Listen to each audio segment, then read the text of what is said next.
Sejam bem-vindas, bem-vindos, bem-vindes. Hoje é mais uma edição do nosso curso Diálogos. Eu me chamo Henrique Falcão, eu faço parte da Gerência de Educação e Pesquisa da Oficina Francisco Brenan. Eu sou educador museal da instituição. Eu sou uma pessoa socialmente branca, eu tenho um cabelo cacheado, ele é raspado de lado, tem duas listras no lado lateral direito. Eu estou sem barba, então eu estou só com bigode. Estou usando uma camisa laranja claro e estou usando contas de sementes, que são contas que simbolizam a minha religião, que é a Jurema. Atrás de mim tem uma parede branca com setas, flechas pretas, né? E falar um pouco sobre a oficina, que é o local que eu trabalho, para dar essa introdução. Para quem não conhece, a Oficina Francisco Brunel é um museu de arte que se localiza em Recife, Pernambuco, mais precisamente num bairro chamado Várzea, e é um museu que se localiza dentro da reserva florestal, e foi criada por um artista, né, que é o Francisco Brenan, em colaboração com coleiros, com mestres do barro. Né? A gente sempre acha importante ressaltar esse dado sobre a importância da presença desses colaboradores para a construção e perpetuação do espaço. Né? E como um local de arte, né, como um espaço artístico, funciona desde 1971, então são mais de 50 anos, que é a data que Francisco Brenan instalou seu ateliê naquela propriedade. Então, trata-se de um espaço que era dedicado à produção, né? Era o ateliê do artista, então, tanto para pintura quanto para peças cerâmicas, para esculturas. E de exposição também, né? Existe uma enorme área de exposição, principalmente de exposições externas, são quase 3.000 obras no todo, né? Dentre esculturas, murais, painéis, pinturas, desenhos, objetos cerâmicos. E a gerência de educação e pesquisa, que funciona na instituição, é essa equipe. Atualmente a gerente é a Ariana Nuala, né, e busca ressaltar as relações pedagógicas, culturais, sociais, que o museu tem com o seu público, principalmente com o seu território. Né? Então, o foco de nossa gerência é estar construindo atividades, ações, enfim, que viabilizem essa prática de um museu mais acessível, de um museu mais democrático, como essa atividade que a gente está desenvolvendo, que é o curso de extensão, né? Que hoje está tendo mais uma edição. A gente tem uma equipe, então a gente divide as funções, né? Uma programação bem ampla, tem várias atividades acontecendo, residência, enfim, é muita coisa. Então, além desse curso de extensão, né? Eu acabei ficando mais responsável por tomar conta do diálogos.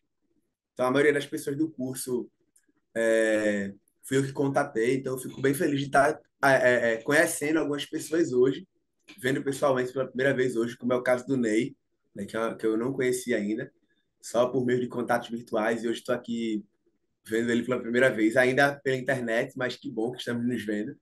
Né? O curso de extensão Diálogos, Diálogos sobre Natureza, Cosmologia e Território, é esse curso que tem como objetivo criar espaço de pesquisa, né, formação, principalmente formação para professoras e professores e estudantes de licenciatura, e, para além disso, educadores de todo o Brasil, né, para além de Pernambuco.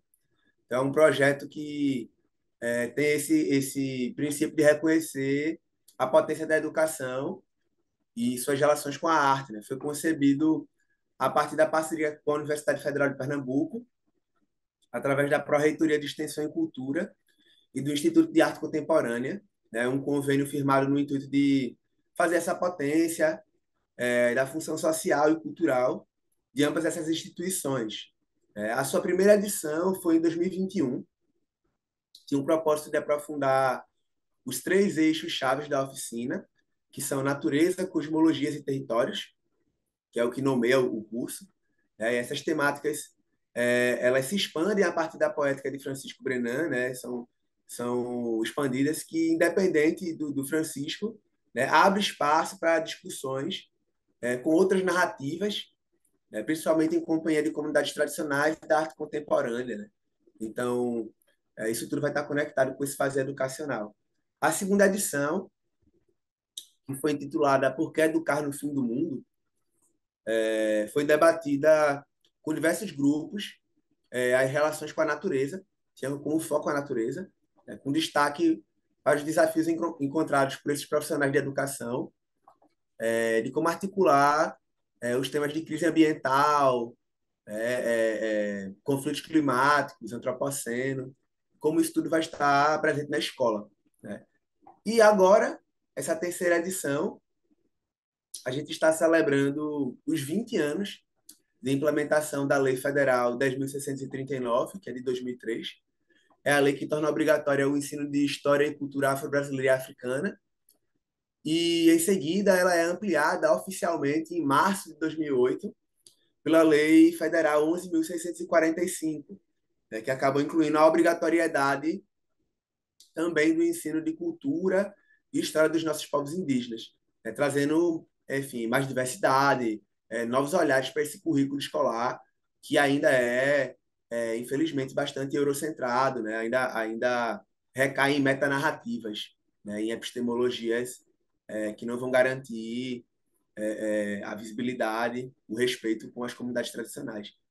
E aí, esse curso tem o interesse de analisar os impactos, seja na legislação, seja na educação, na prática, né, no que chama a atenção dessas leis. Né? Então, ao mesmo tempo que é histórica, que é metodológica, é importante a gente pensar como foi a produção artística em confluência com a educação nessa perspectiva antirracista. Esse projeto é uma contrapartida do projeto Natureza de Francisco Brenan, PRONAC 221994. O curso ele tem 3 módulos, cada módulo com 3 encontros. O primeiro encontro é uma conferência de abertura, que foi o encontro anterior, que foi com a professora Deba Takana. O segundo encontro, no caso o de hoje, é uma mesa de diálogos. E, por fim, tem uma discussão didática. Uma coisa que eu queria frisar é que a leitura das referências, tanto que o Ziel quanto o Ney passou, fazem parte da carga horária do nosso curso, né? Uma carga horária de atividade assíncrona. Então, a gente pede que todo mundo dê mais atenção para essas referências que os colegas passaram. Hoje é o nosso segundo encontro, como eu estava falando. A gente está no módulo Lei 11.645 e os Saberes Indígenas. Nossa mesa de diálogos de hoje é com o Ney Chacriabá e o Ziel Carapotó, né, do qual eu estou aqui muito feliz de estar encontrando vocês dois. É uma grande alegria. O Ney Chacriabá é professor, pesquisador e é ceramista. E ele é graduado com a formação intercultural para educadores indígenas, com habilitação em línguas, artes e literaturas na Universidade Federal de Minas Gerais. Ele tem mestrado no programa de pós-graduação em artes, na mesma instituição, na UFMG, e ele é filho da ceramista Dona Dalzira, que ele afirma ser sua primeira mestra, né, com quem aprendeu a modelar suas primeiras formas de argila. Ele reside na aldeia Barreiro Preto, que é terra indígena Chacriabá, no município de São João das Missões, que fica em Minas Gerais.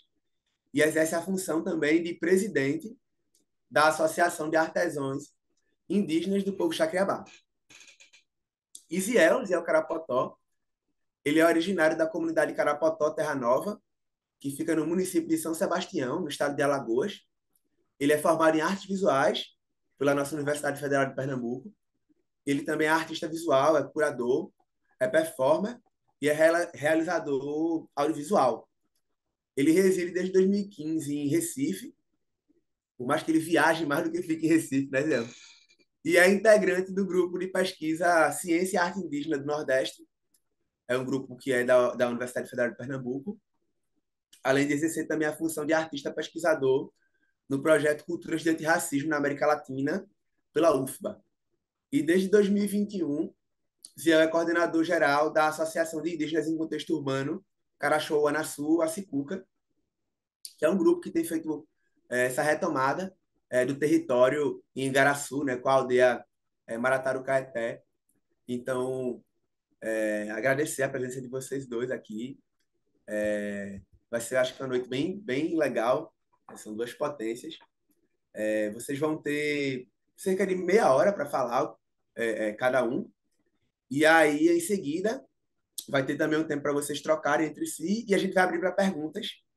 Então, eu vou estar aqui atento também nas perguntas e vou estar passando para vocês. E aí, quem é que quer começar?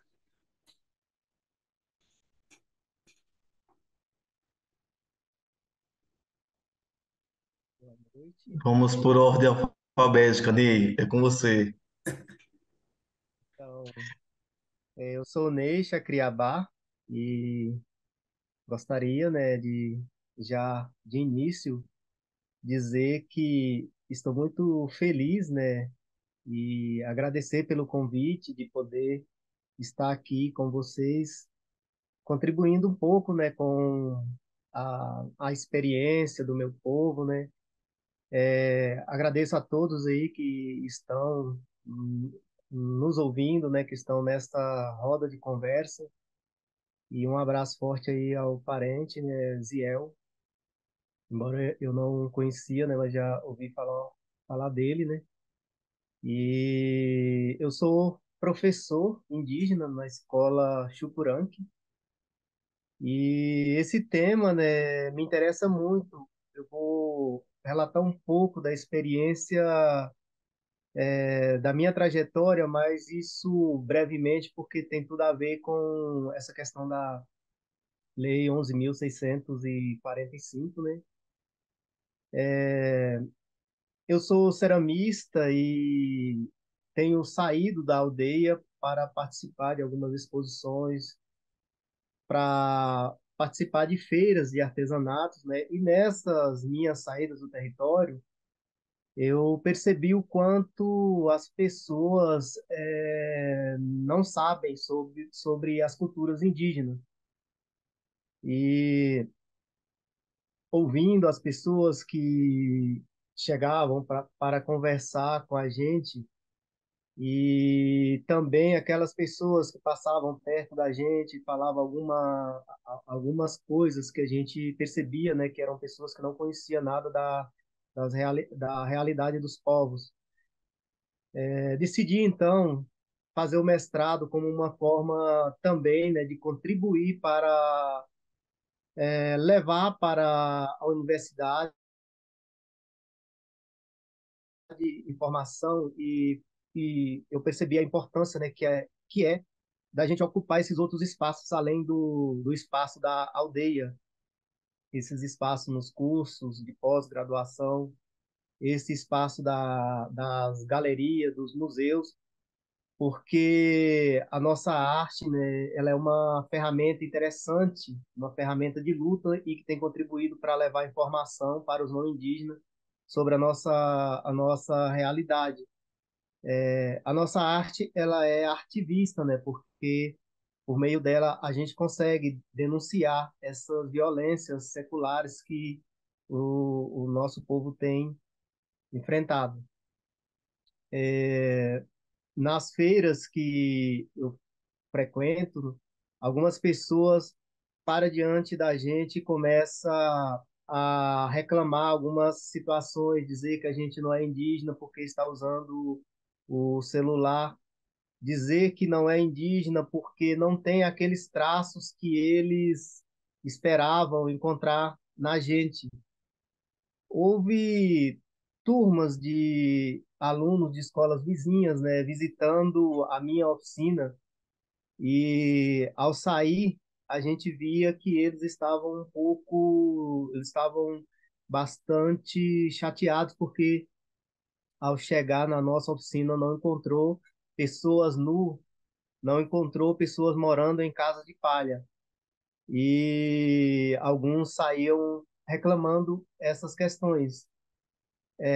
Muitos chegam em nossos territórios pensando que ainda são os colonizadores chegando em 1500, né? Alguns acham que são Pedro Álvares Cabral e sua esquadra chegando em 1500. E muito, muito disso porque as escolas, as universidades, os livros didáticos, eles não têm ensinado para os alunos a nossa realidade. Dessas informações que a gente encontra nesses materiais são informações que são cheias de equívocos. E a gente sabe, né, da Lei 11.645, que trata do ensino de cultura indígena e afro-brasileiro. E o que que acontece? Como que uma escola ela pode pedir para o professor é, ensinar a história e a cultura, que muitas vezes esses professores, né, ele tem como referência fontes não confiáveis, né? Uma delas, por exemplo, os livros didáticos, né, que traz essa imagem do indígena lá do passado. E muitas das pessoas, elas não sabem que existem mais de 300 povos e que esses povos falam mais de 270 línguas e acabam achando que são povos todos iguais. Muitas vezes eles não sabem dessa diversidade que existem entre os povos.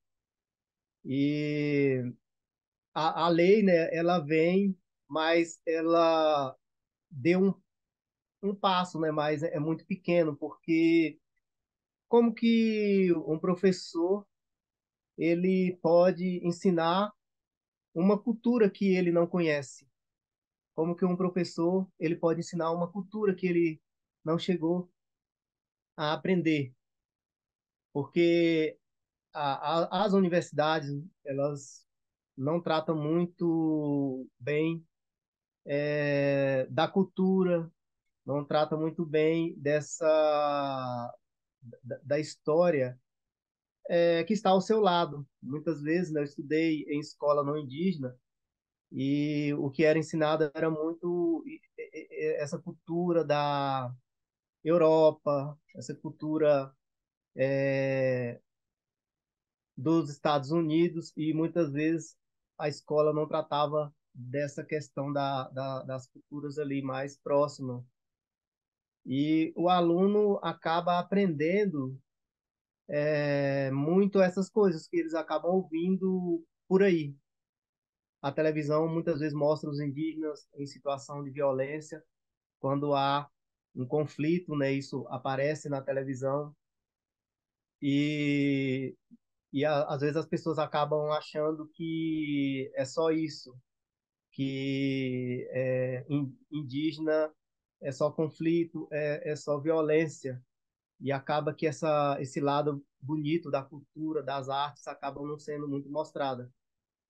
Porém, hoje, né, nós estamos ocupando esses espaços, indo para a universidade, fazendo curso de licenciatura, fazendo mestrado, produzindo pesquisa. Uma coisa que os nossos mais velhos reclamavam bastante, que acabavam vindo alguns pesquisadores em nosso território e eles formavam e embora a gente não tinha nenhuma notícia. E hoje a gente tem a gente está muito mais feliz, né, com relação a isso, porque nós mudamos um pouco, né, saímos dessa condição de ser pesquisados e passamos a ser pesquisadores, né, do próprio povo. E para nós é muito importante a gente mesmo narrar a nossa história, né, porque por muitos anos essa nossa história ela foi contada por outras pessoas, né, e essas pessoas falaram o que bem quiseram. E muitas vezes, né,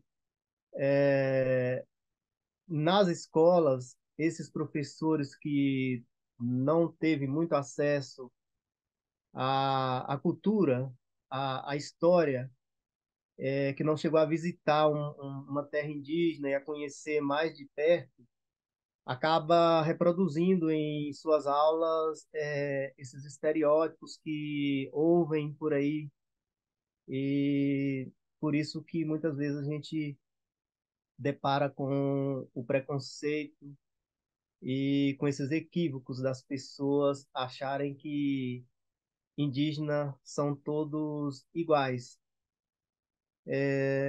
Eu tenho hoje participado de várias exposições, né? Agora mesmo eu estou em BH,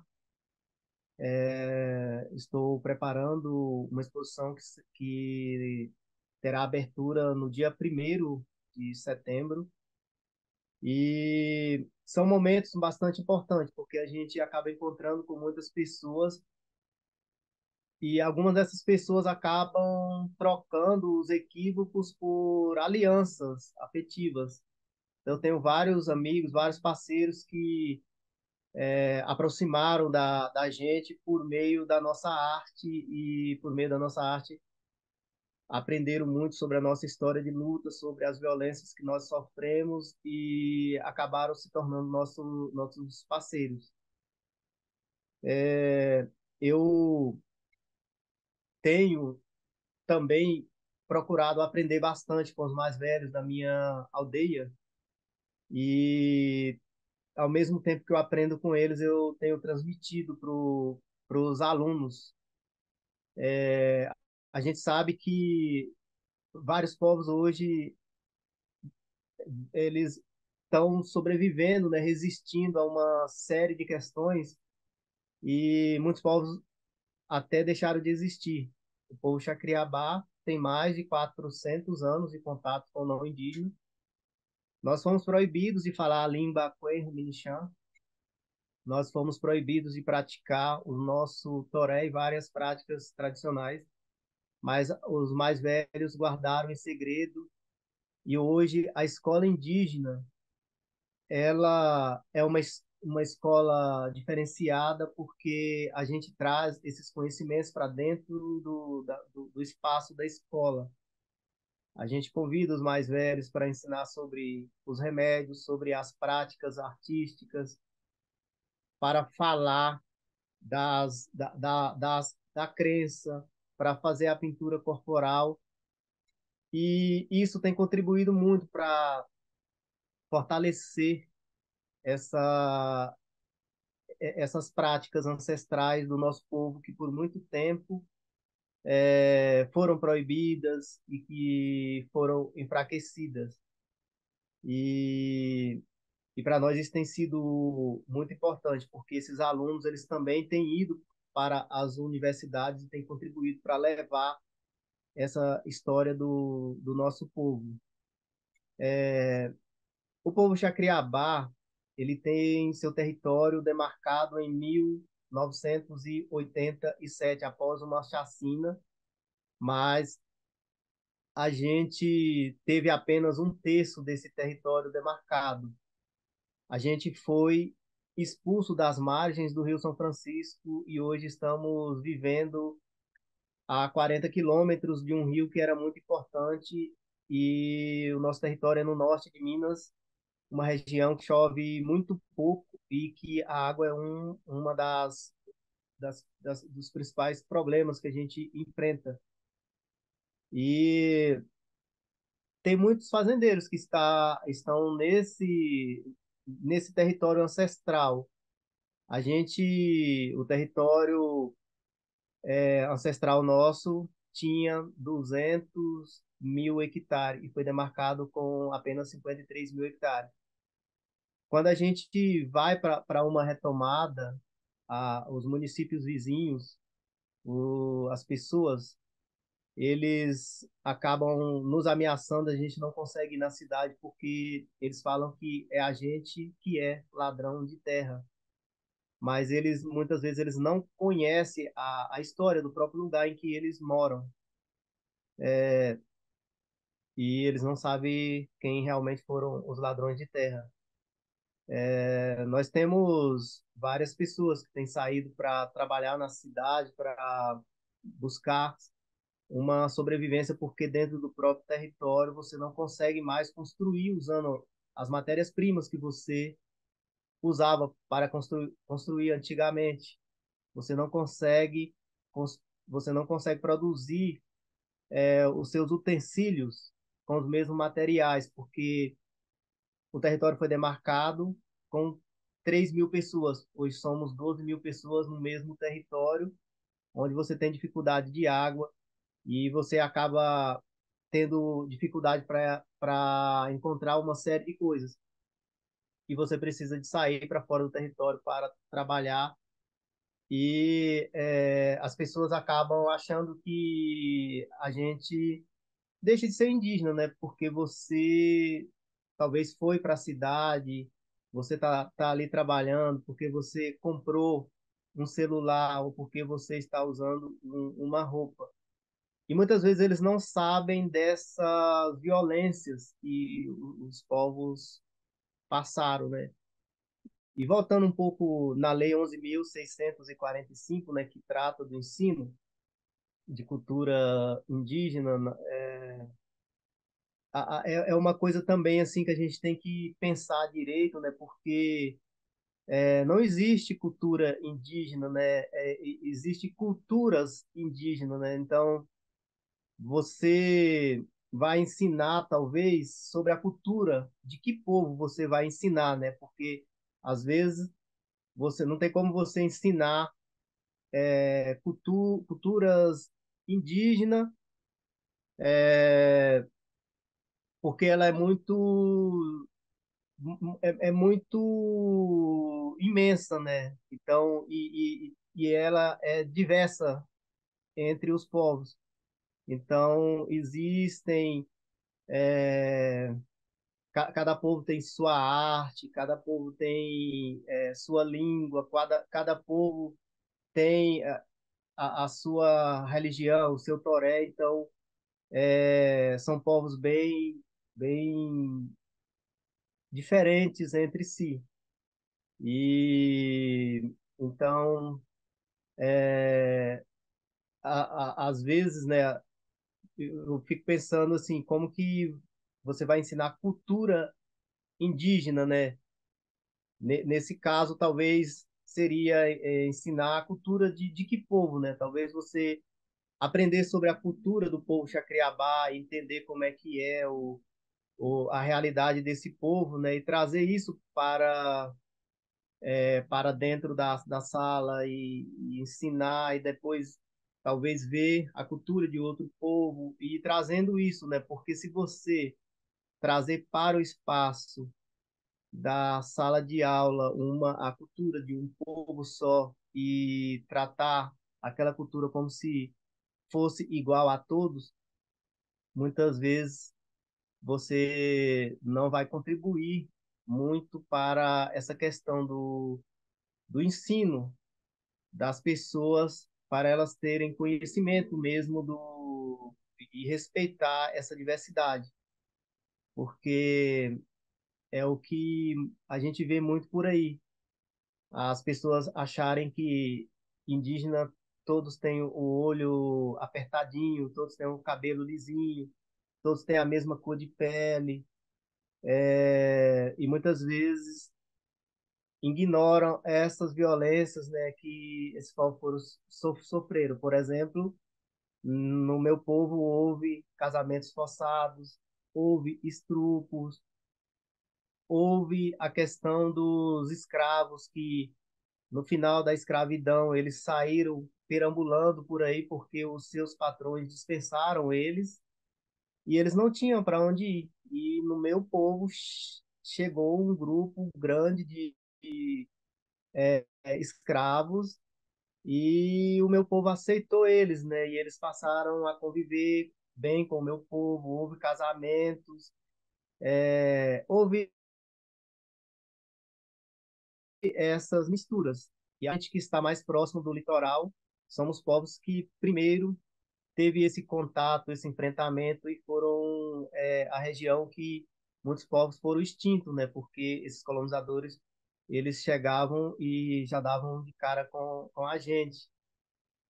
E muitas vezes as pessoas acabam achando que ainda estamos em 1500 e que se o indígena não atende aquela expectativa, aquela imagem que foi criada na sua memória, né, do que é indígena, eles acabam maltratando a gente, acabam discriminando.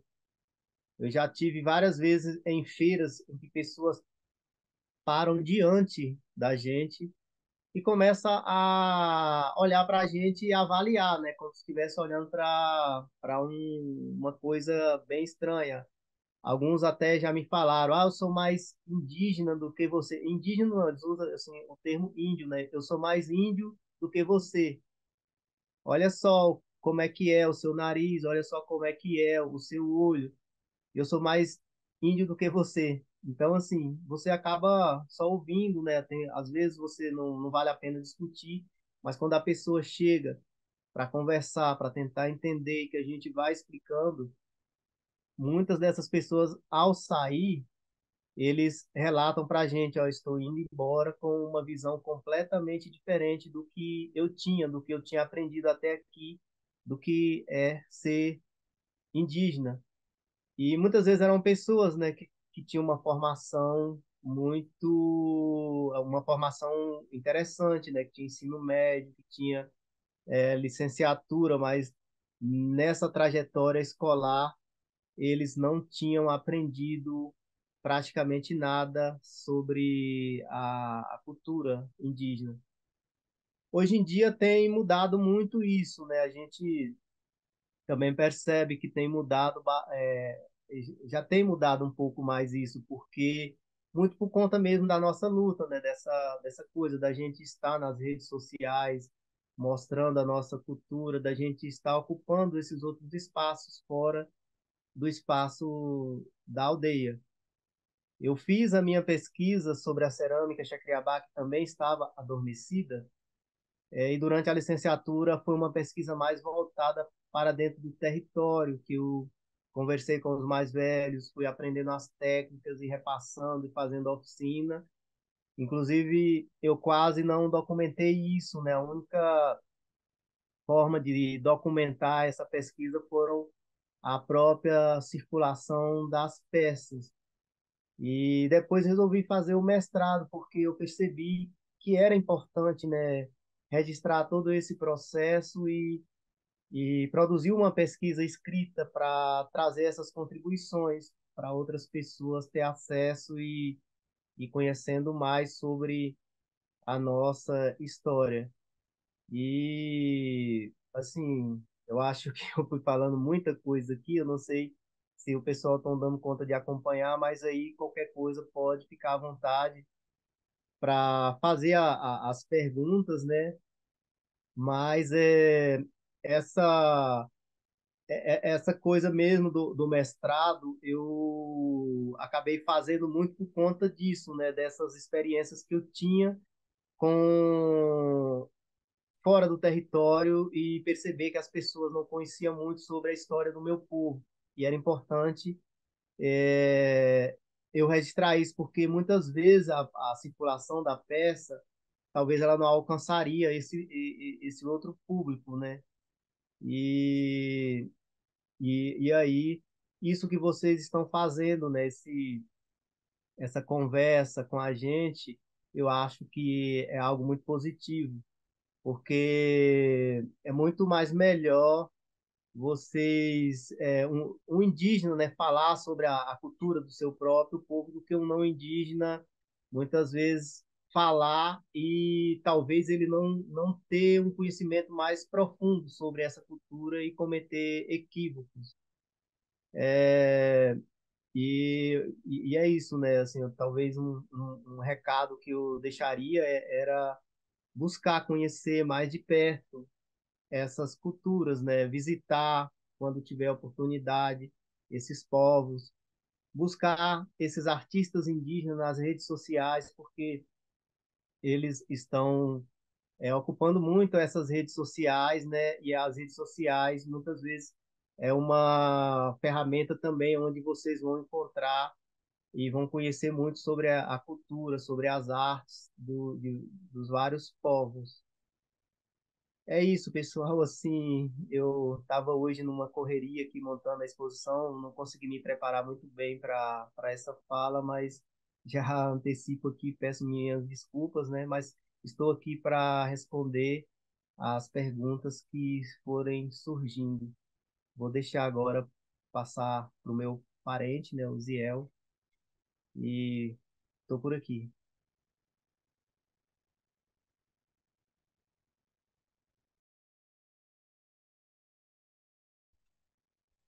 Olá, pessoal. Boa noite a todos, todas e todes. É um prazer estar aqui. Inicio esse diálogo, né, na verdade, assim, complementando esse diálogo já iniciado, ah, agradecendo, né, ao Instituto Oficina Francisco Brenan, né, pelo convite, em nome de Henrique Falcão, que entrou em contato comigo, né, e depois toda a equipe também que colaborou para esse momento. Agradecer a Neide, a Criabá, parente, também por conhecê-lo, né? Imagine só, dentro dessa diversidade que a já falou, a gente que somos nós mesmos indígenas, a gente também está nesse processo da gente se conhecer, né? Da gente se encontrar. E momentos como esse só possibilita, né, esses encontros e reencontros. E agradecer também aí vocês, né, mais de 200 pessoas participando desse momento, né, pela a vontade, né, e compromisso de ampliar, né, o entendimento e compreensão sobre as culturas e povos indígenas, né, e esse comprometimento, né, e isso já diz muito a presença de cada um de vocês aqui nesse momento, né? Eu vou tentar compartilhar aqui uma apresentação breve que eu fiz, mas assim rapidinho também. Deixa eu ver. Aí vocês falam se vocês estão vendo daí. Deixa eu ver aqui. Eu acho que nesse momento eu não vou ver vocês, então vocês têm que Aqui dá falar para ver comigo, sim, tá? dá para ver. E o pessoal no chat está falando que está conseguindo ver também. Ok. Eu trouxe nesse momento um pouco dessa apresentação, que é uma apresentação que é oriundo de uma exposição que foi um dos curadores sobre arte indígena. ah, Deixa eu ver aqui, deu uma travadinha.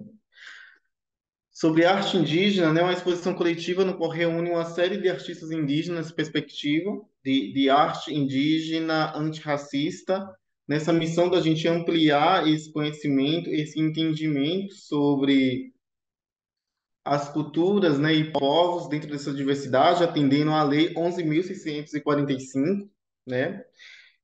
E aí eu vou fazer uma breve introdução e depois eu paro a apresentação e sigo com o diálogo com vocês, tá? A princípio, eu trago uma frase que eu sempre gosto muito de utilizar, que é essa retirada, inclusive, do livro A Queda do Céu, de Davi Kapinawa, que, inclusive, eu passei de referências para vocês, que é o seguinte: gosto muito de explicar as coisas para os brancos, para eles poderem saber. Se quiser pegar minhas palavras, não as destrua. Desejo que elas se dividam e se espalhem bem longe, para serem realmente ouvidas. E eu inicio trazendo essa frase de Davi, né, que esse momento seja um momento realmente de partilha inesquecível, né, para cada um de nós, para cada uma de nós, e que isso se torne na prática, né, presente nas nossas pedagogias e didáticas, né, esse conhecimento aqui compartilhado e adquirido por cada um e uma de nós. Eu venho do estado de Alagoas, o Ney, o parente, falando um pouquinho de onde ele vem, né? O meu povo, Carapotó, está localizado no estado de Alagoas. Ah, a gente também é banhado pelo Rio São Francisco, e isso é interessante de ver que começa lá em Minas Gerais, essa força, e ela, né, transita e perpassa por o meu território também, né? E a gente chama o rio que passa na nossa comunidade de Rio Boacica, né? Então também essas denominações, assim como Rio Opará, né? Ela vai mudando de acordo com a cosmologia e de mundo de cada povo, né? Também. Eu trago para vocês, né? Essas fotografias que representam, por exemplo, duas lideranças do meu povo, o meu tio Cacique Tapó e a Cacica Rosicleide, que também é minha tia, tá? E uma foto um pouco do nosso Oricuri, que é um espaço sagrado onde a gente tem, né, como parte aí um local religioso para manutenção, né, de nossa tradição e experiências com o sagrado dentro, né, dessa perspectiva religiosa do entendimento nosso enquanto indígena, Ô, Ziel, certo? desculpa interromper. Não tá passando teus slides. Será que se tu botar em tela cheia, passa? Ah, deixa eu ver aqui. É porque está em tela cheia, então não está rodando mesmo, né? É, aqui, para mim e para o pessoal, tá como se não fosse tela cheia, porque ainda aparece aqui no cantinho aquela Espera aquele aí. slidezinho, sabe? Deixa eu tentar de novo, gente. Desculpa, é por isso que vocês têm que dizer, viu? Não, então, eu Não vi dá um aqui. oi aí. Deixa eu ver aqui. Foi agora. Passa um aí, só pra gente ver se tá passando. Deixa eu ampliar aqui.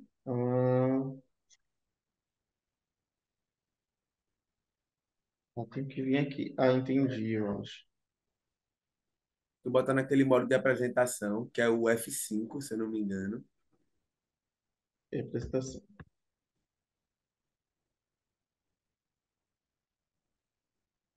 Foi? Aí, para tu foi?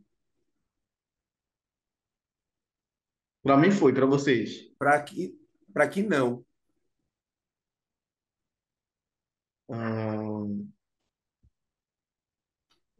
deixa eu voltar Ziel, aqui. tu precisa colocar em tela cheia, compartilhar Deixa... a tela toda, entendeu? Ok. Não só a janela, porque aí quando tu colocar a apresentação, ela vai aparecer a apresentação para nós. Tá ok. Deixa eu tentar aqui. Hum,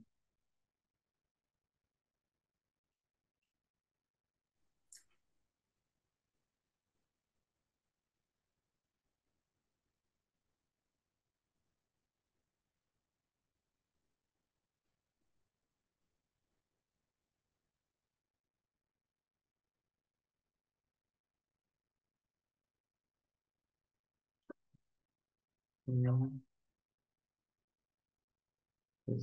Quando apresentando. tu coloca em compartilhar, tu tem que apertar em screen, que é tu vai se ver. Aí tu vai trocar para o PowerPoint, entendeu? Tá ok. Tu tá apertando logo no PowerPoint ou no Chrome.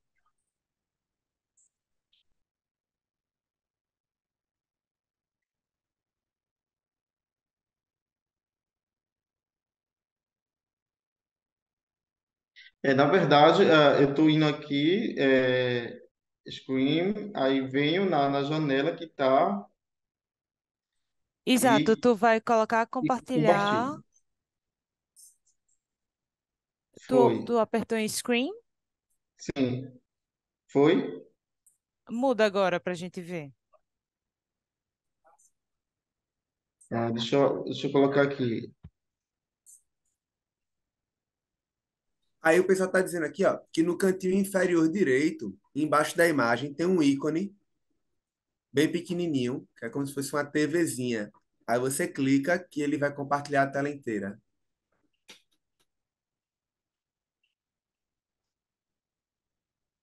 Deixa eu ver aqui.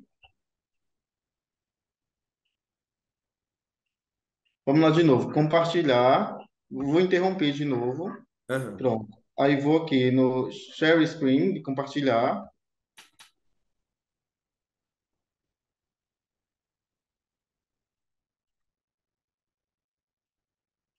Deixa eu ver aqui.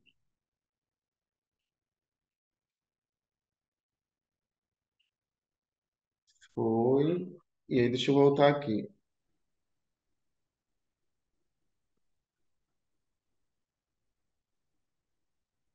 Hum, Apareceu aí? Tá aparecendo alguma coisa? Tá aparecendo normal. A gente consegue ver até teu mouse mexendo, né? Aí Tá. Aí eu vou se aqui tu for apresentar agora. embaixo, lá embaixinho, no cantinho Ok, direito, ok. inferior. Isso Foi. agora. Aí, tipo, passa um slide pra gente ver se vai passar. Agora foi. Tá ok, né? Mas era Pronto. isso. Então, voltando, gente, Vamos desculpa voltar. aí. Como eu falei, aí eu deixa eu ver aqui, eu trouxe uma imagem do estado de Alagoas, enfim, né, que é onde o meu povo está localizado, a minha comunidade, enfim, Carapotó, Terra Nova, tá? Ah, trago também essas imagens do meu tio, Cacique Tapó, e da Cacique Rosicleide, né? O meu povo, ele hoje tem duas comunidades, né? A Carapotó Plaquiô e a Carapotó Terra Nova.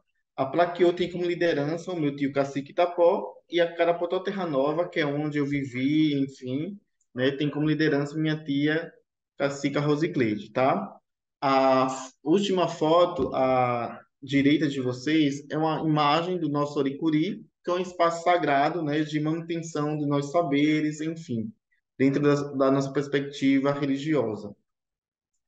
Ah, eu trago aqui alguns dados importantes, né, já falado e tocado por Ney, sobre essa diversidade de povos, etnias, enfim, de línguas, né?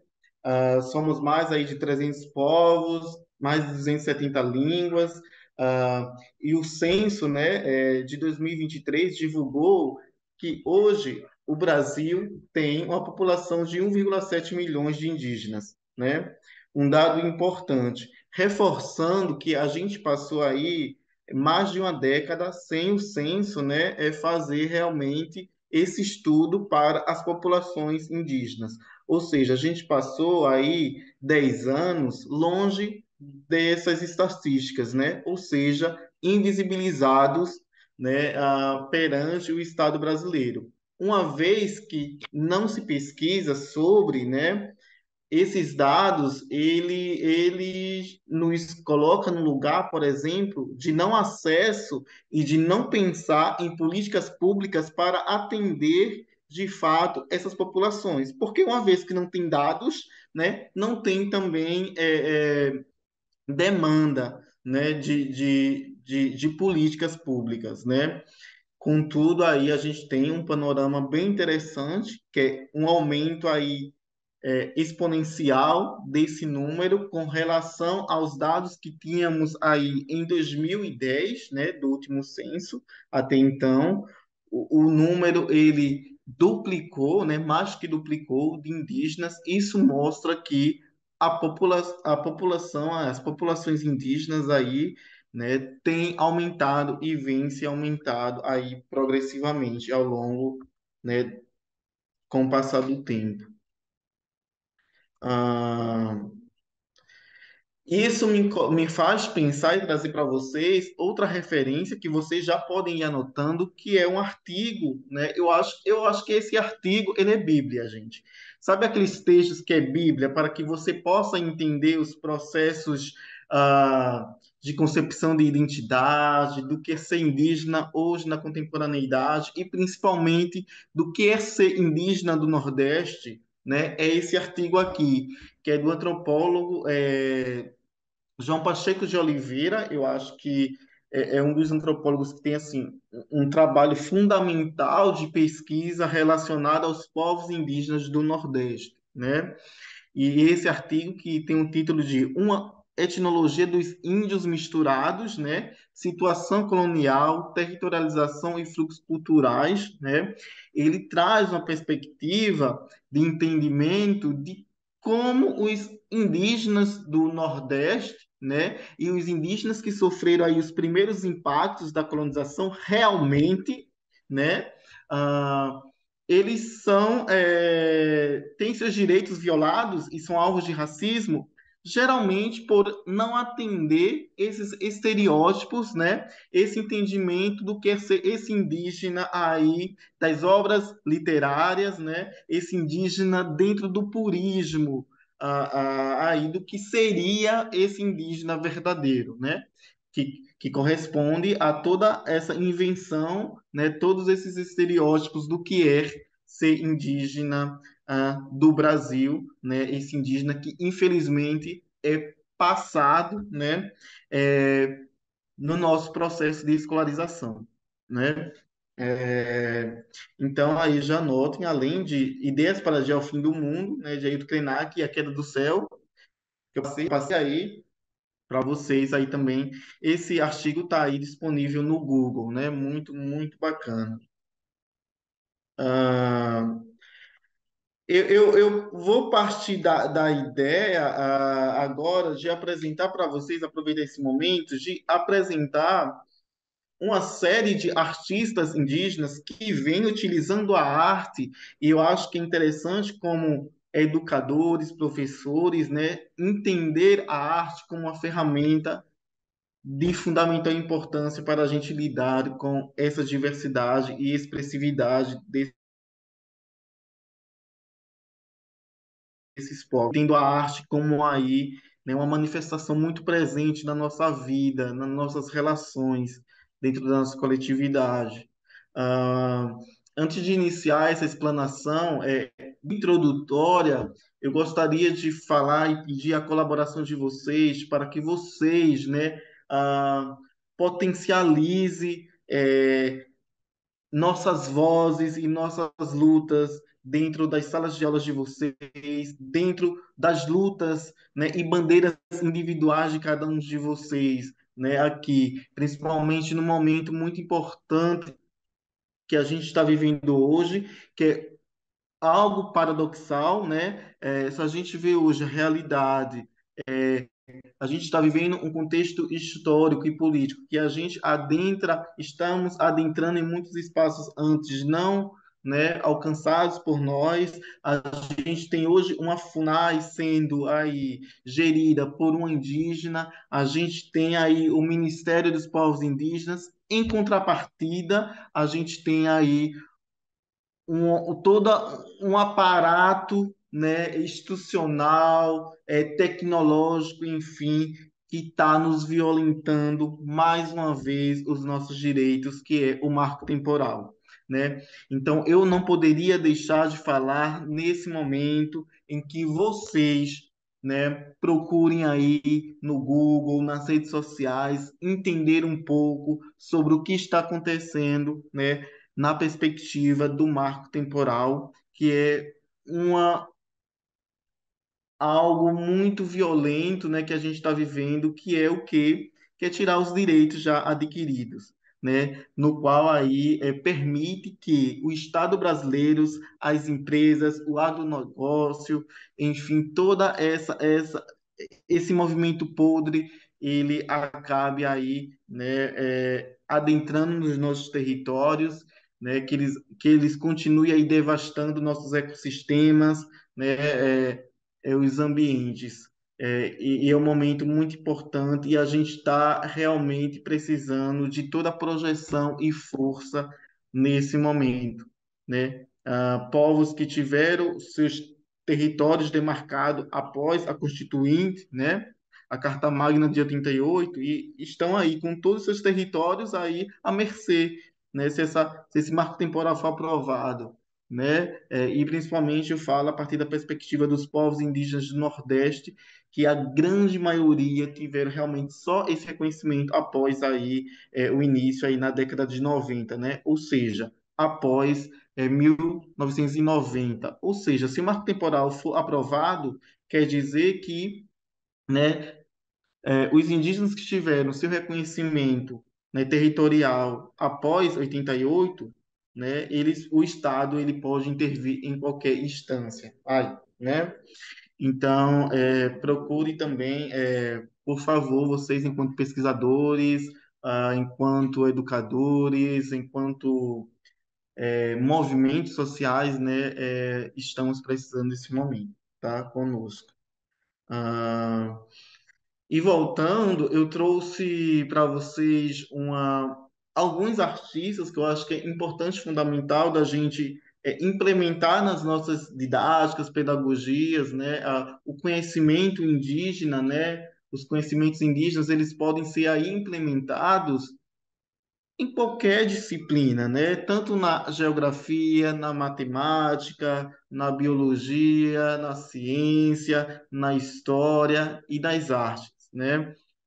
Então, assim, realmente, né, a gente sabe de todas as problemáticas, a gente sabe que em muitas instituições é muito complexo lidar, né, com outras perspectivas, né? mas a gente também é o nosso ofício enquanto educadores, professores, a gente travar algumas lutas, né? E a gente está no momento em que não se falar sobre as matrizes afro e as matrizes indígenas é realmente complexo, né? Hoje, tendo em vista todo esse panorama e todo esse progresso enquanto movimentos, enquanto luta, a gente alcançou aqui.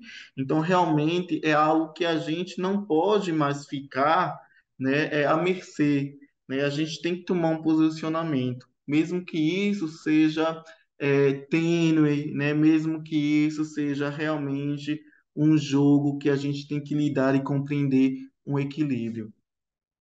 E aí eu trouxe aqui, já apresentando para vocês, eu acho que um dos grandes nomes, né, de todo esse movimento que a gente vivencia, e eu falo eu enquanto artista indígena, enquanto pesquisador das artes, das estéticas indígenas, eu acho que Ney já ouviu falar, eu acho que Jaides Bel é um nome que todos os artistas, né, indígenas, arte contemporânea brasileira, é um nome muito presente, né?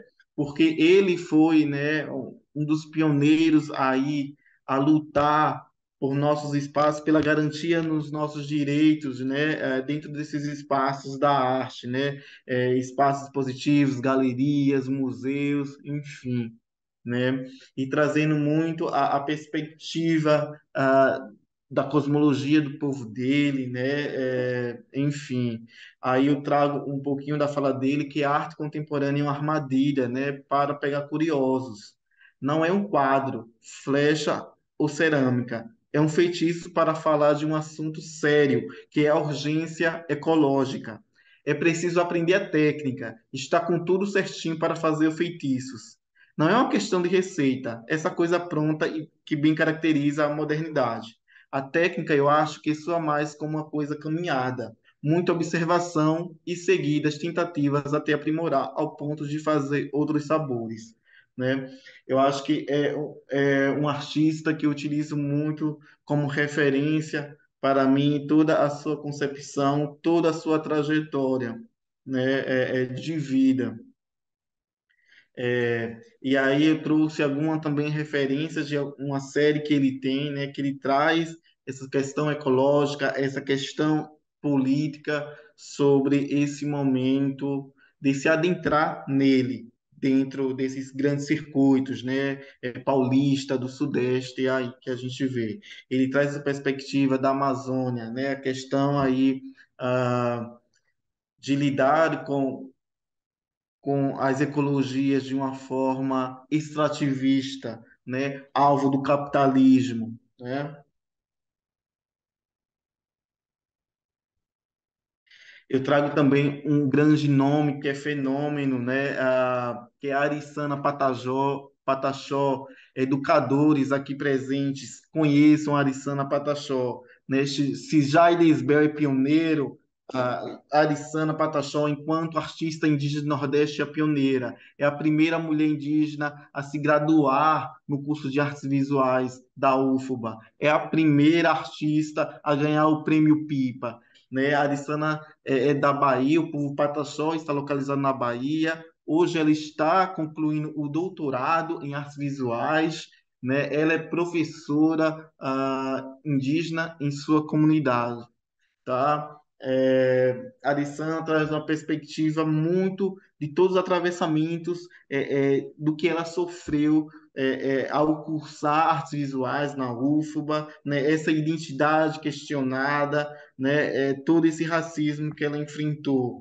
E aí ela traz, né, uma obra dela que é muito conhecida, que é uma peça em cerâmica, que é um facão, né, que ela fez, e nele está escrito "Quer ser índio para você", que expressa toda essa violência que ela passou e que os povos indígenas enfrentam, né, até hoje. A gente tem Micai de 2019 e a obra Refúgio, mais recente, né, que fala sobre essas mortes, esses lutos aí no período pandêmico também, essa questão, não sei se vocês acompanham, mas o povo Pataxó do Nordeste é um povo que sofre muito, é um povo muito assassinado hoje pelos poceiros, pelos poderosos, né, entre aspas, aí da região. Eu trago também a figura de Denilson Banil. A Denilson Banil está aí muito presente com Jaires Bel, né? É um artista muito inteligente que domina muito bem os códigos, né, das linguagens tidas como contemporâneas e tenta redecodificá-las, criando algoritmos, né, contra essas todas essas invenções contrassistêmicas, né? Eu gosto muito dele, assim. Ele intervém em imagens, ele tem uma perspectiva enquanto uma linguagem mais lida, né? Que para mim não existe esse, de linguagem mais ou menos contemporânea, enfim, que a gente é muito colocado nesse lugar que a gente faz artesanato, não, para mim tudo é arte, tudo é expressividade, né? Independente da linguagem que a gente utiliza, né? Mas aí, Denilson, ele é muito lido dentro dessa perspectiva de um indígena contemporâneo, enfim, que domina muito bem essas outras linguagens, uma linguagem mais digital, né? E aí eu trago para vocês algumas obras dele, né? Inclusive A Natureza Morta, que é uma infragravura, está no acervo do MASP de São Paulo, né? Um artista aí que realmente tem ganhado uma dimensão, né? Estrutural, inclusive aí está caindo muitas questões de concurso, de Enem, de vestibular, muito com as obras de Denilson, né? Eu lembro que quando eu estava fechando a graduação em artes visuais da UFPA, a gente faz aquela prova, que é uma prova final, aí eu não sei como é o nome que eu esqueci agora, e aí eu fiquei muito surpreso que caiu obra dele, né? Obras de outros parentes indígenas para a gente interpretar, para a gente. Então, fiquem ligados aí, é um nome também bacana para ser trabalhado, né, dentro das nossas pedagogias aí. Eu trago também a Merremi Carão Jaguaribaras, que é um artista aí do Ceará, né? Uma etnia muito interessante aí, que lida com uma perspectiva muito, tem a presença das serpentes muito dentro das suas cosmologias, né? É bacana. Merremi é um artista que está ganhando aí um destaque ultimamente, muito dessas nesse sistema da arte, né? É um artista que trabalha muito com toda a simbologia e conceitos aí epistêmicos dentro dessa escrita que é o grafismo do povo dela, tá? E aí eu trago duas telas, que é a tela Memória de 2003 e a tela Alma de 2022. Eu trago também Bárbara Matia Cariri, né, que é outra parente indígena, Cariri, do estado do Ceará, tá? Que tem aí ganhado, né, destaque também enquanto narrativas dentro da perspectiva do audiovisual, né? Ela é roteirista, enfim, doutoranda, né, em artes da cena, né, pela a Universidade Federal de Santa Catarina, se eu não me engano, tá terminando aí o doutorado, e tem destaque aí participando de residências artísticas, sendo selecionadas para projetos da Globo, enfim, tá? Ah, eu trouxe aqui uma referência de uma das obras dela, que é Mãe Cajarana, que é um vídeo, uma obra audiovisual que fala sobre as mulheres, né? Sobre essa relação mulher-natureza, mulher-cajarana, enfim. E eu. Deixa eu ver aqui, que eu tô. Gente, eu já estou falando demais, pelo amor de Deus, é muita coisa. Gente, se eu estiver passando a hora, por favor, me falem, tá? Porque esse material depois eu passo para vocês, vou passar e disponibiliza. Também para mim não ficar muito cansativo, né? Porque a gente quer ouvir vocês também.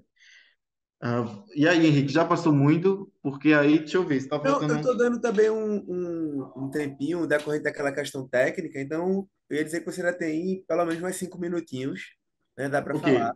E aí a ok, gente, a gente fica com 45 minutos para perguntas. beleza. Ah, eu acho que outro nome rapidinho aqui é Naine Terena, tá? Aí ela hoje faz parte do Ministério da Cultura, tá? Não do Ministério dos Povos Indígenas, mas diretamente ao Ministério da Cultura. É um nome importantíssimo para todos os povos indígenas, hoje, a nível nacional, que vem abrindo caminhos, né? Tanto como gestora política, mas também como artista. Eu trago uma obra dela, que é uma obra audiovisual, que é Minha Avó Foi Pegando Laço. Eu acho que é uma narrativa fundamental da gente entender essa narrativa que está aí introduzida, né, na narrativa, eu acho que imagino de todos os brasileiros, né, essa história da minha avó foi pegando laço, enfim, é interessante a gente conhecer para entender essas reflexões. Tem aí Glicéria Tupinambá, outro nome potente, né? Glicéria, né, é uma ativista fundamental e artista também. Tupinambá de Ilhéus, né, aqui do Nordeste, na Bahia.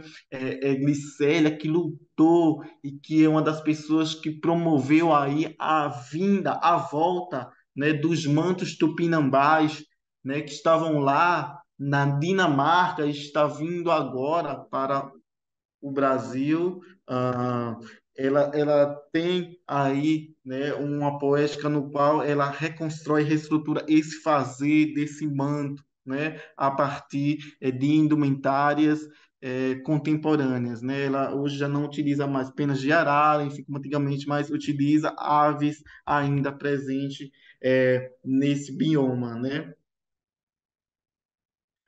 Temos Yacunã Tuxá, tá? Uma mulher indígena, dissidente de gênero, aí, ativista, que trabalha, iniciou muito com, e trabalha ainda, né, com ilustração, e hoje está aí com a pintura em tela, que traz essa perspectiva da religiosidade dos indígenas do Nordeste, da Jurema, traz essa perspectiva desse corpo feminino, da mulher indígena, né, de uma mulher enquanto um ser indígena lésbica. Então, muito interessante a gente também conhecer essa artista, né?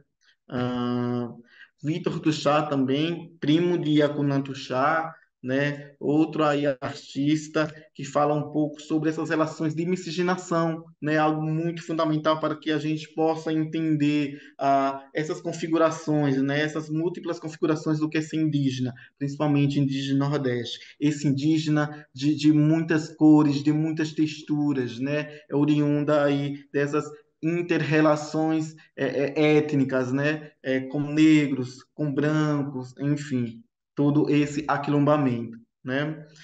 Mas sem deixar, né, essa identidade, essa relação de pertencimento étnico enquanto indígena. Tem Juliana Chucuru, que é outra artista também em destaque aí, e muito importante hoje, né, dentro do sistema da arte também, enquanto mulher, enquanto ser indígena de Pernambuco, que vem projetando aí não só o povo dela, mas também outros povos indígenas do estado, né? Aqui é a obra dela, né? É um artista que lida muito com essas relações da mulher também, da mulher indígena, enfim, essa relação do casamento enquanto estratégia também colonial, né? Enquanto ah, uma ação, né? De violação desses direitos enquanto mulher também. E Olinda Tupinambá, que também é outra pessoa assim extraordinária, que tem aí uma relação muito com a performance, com o audiovisual também. É muito importante que vocês conheçam o trabalho também de Olinda Tupinambá, e principalmente uma mulher aí que tem uma relação em suas produções muito com as relações ecológicas, né? Muito com tudo isso que a gente está vivenciando. E obrigado, e é isso, cara. Deu aí, falei muito. E é isso, gente. Deixa eu. Foi. Não, foi lindo, foi incrível. Ambas as falas, tanto a sua quanto a do Ney, foram de suma importância. Acho que todo mundo que está acompanhando está bem instigado, está todo mundo aqui comentando e falando. Tem algumas perguntas, né, já, que a gente deixou anotado. Vou falar para vocês. A primeira pergunta eu achei bem interessante. É uma pergunta para os dois, né? É de Nathalie, e ela fala o seguinte: de Nathalie, na realidade, desculpa, Nathalie. Ela fala o seguinte: estou desenvolvendo com alguns grupos de estudantes do segundo ano do ensino médio projetos de pesquisa sobre povos originários brasileiros e os temas que os atravessam. Um desses grupos procura informações sobre a condição dos indígenas que são pessoas com deficiência. Eles têm por objetivo dar visibilidade a essa temática na escola, uma vez que uma dessas alunas já é TEA, né, que é o transtorno de espectro autista. Conhecer a realidade das pessoas indígenas com deficiência tem sido um desafio. Vocês conhecem algum trabalho de pesquisa que aborde esse tema? O outro grupo busca conhecer melhor a arte indígena em sua multiplicidade, inclusive buscando narrativa própria e original desses povos, o que ambos os palestrantes de hoje fazem com maestria. Achei essa pergunta bem interessante. O que é que vocês têm a falar sobre isso?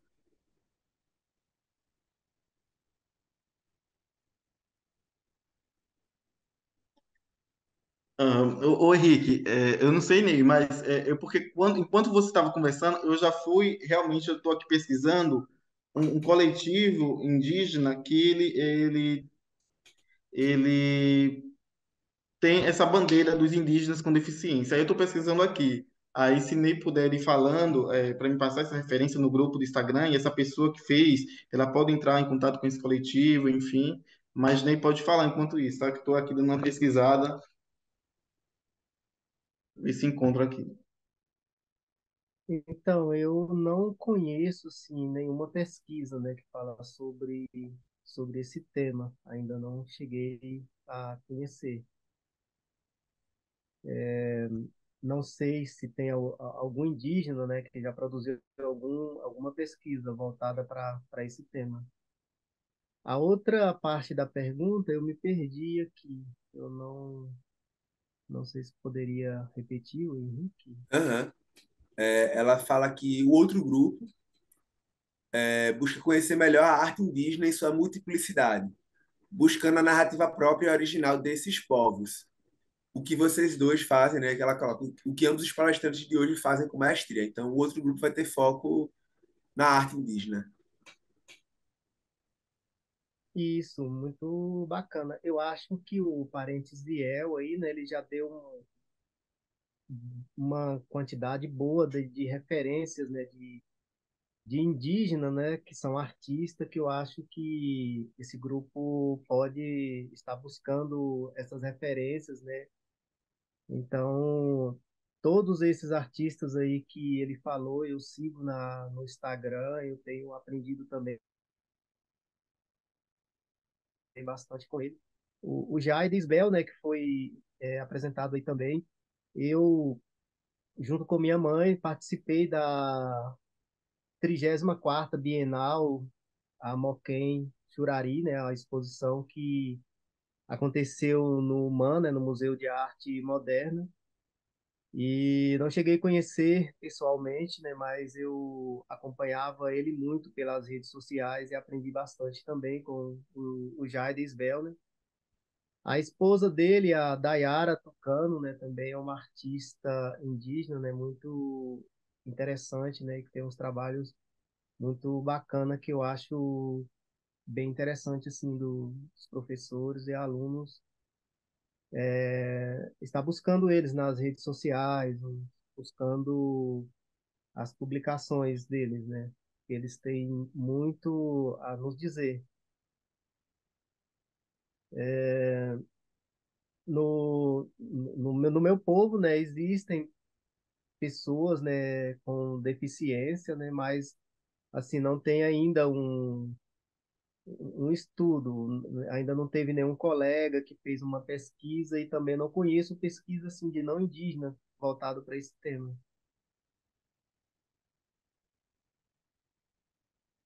Ó, o Ziel colocou aqui nos comentários, ó, o arroba do Instagram, acessibilidade indígena.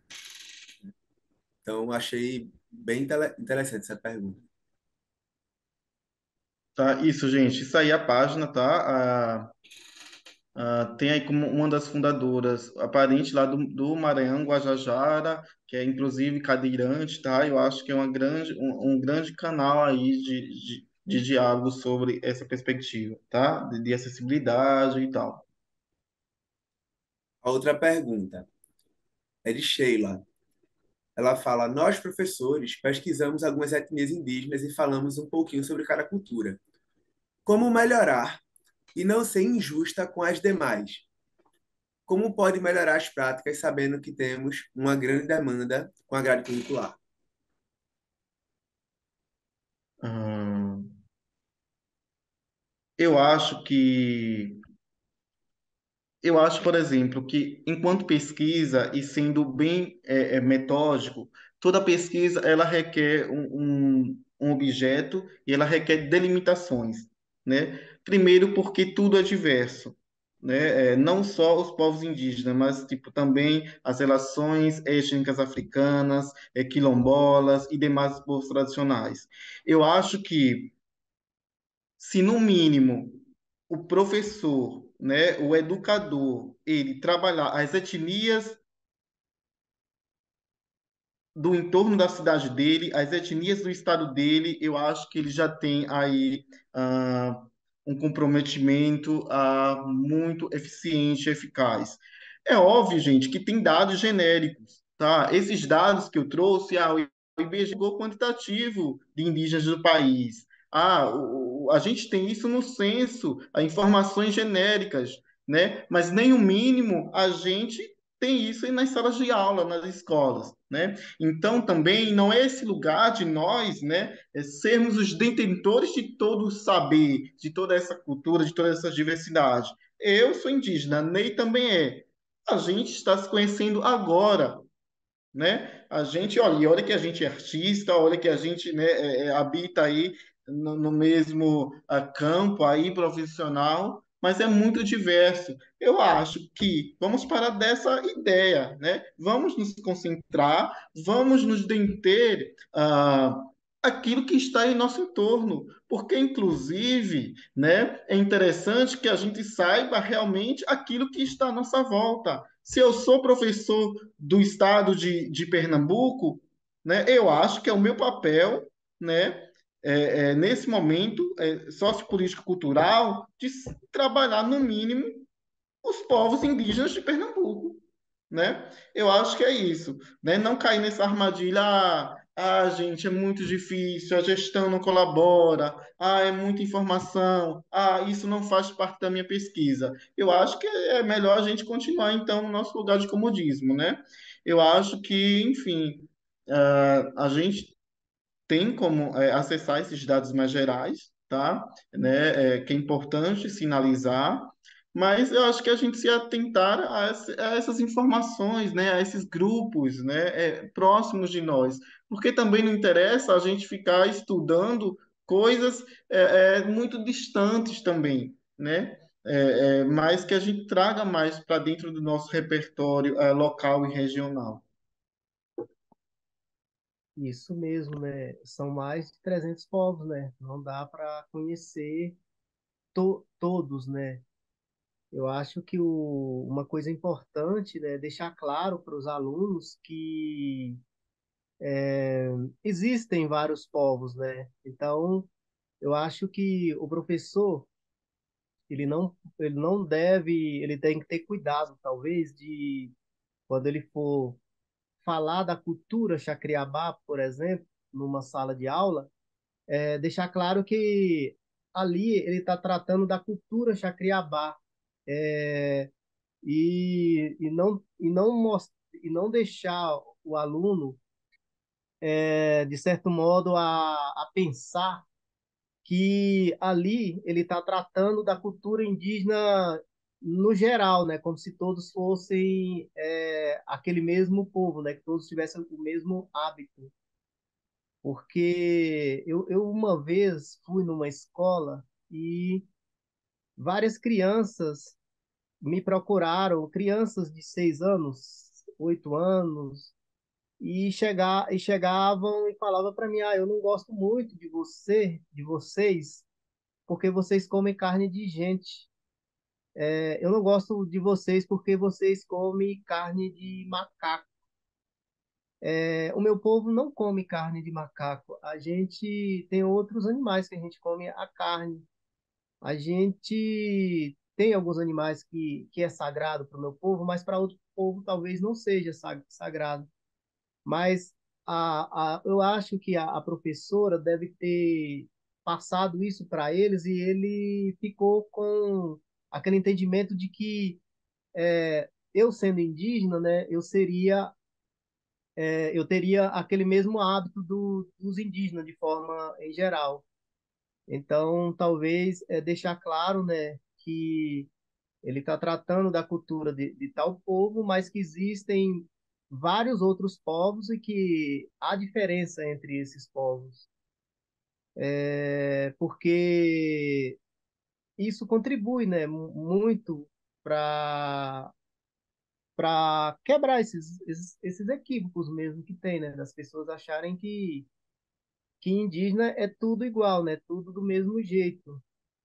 Então, concordo com o parente disse, né? A gente costuma estudar aquela cultura, né, que está muito longe, né? As escolas não indígenas, né? Como eu falei no início, né? Essa cultura distante. E às vezes você não sabe da cultura que está ali do seu lado, né? Você não sabe que no seu município tem um povo indígena, né? Você não sabe que no seu estado tem povos indígenas. Então eu acho que mostrar para as crianças, ensinar para eles, né, que há povos indígenas no estado ou no seu município e aprofundar um pouco mais sobre a cultura de cada um desses povos que for possível fazer, ou de alguns desses povos, mas sempre deixando claro para eles que existem que existem vários povos e que essa cultura que ele está ensinando ali não é uma cultura igual para todos, né? Que cada povo tem um costume, tem sua arte. Eu acho que já contribui bastante. Pegando essa tua fala, Ney, outra pergunta que eu achei interessante para vocês dois é a de Carmen, que ela fala o seguinte: sou professora de educação infantil. E aí é interessante isso porque já é educação da base, né? Da educação infantil. Então, assim, sou professora de educação infantil. E as leituras que temos sobre os indígenas só remetem a um estereótipo de povos que vivem na floresta. Como mudar essa visão para crianças?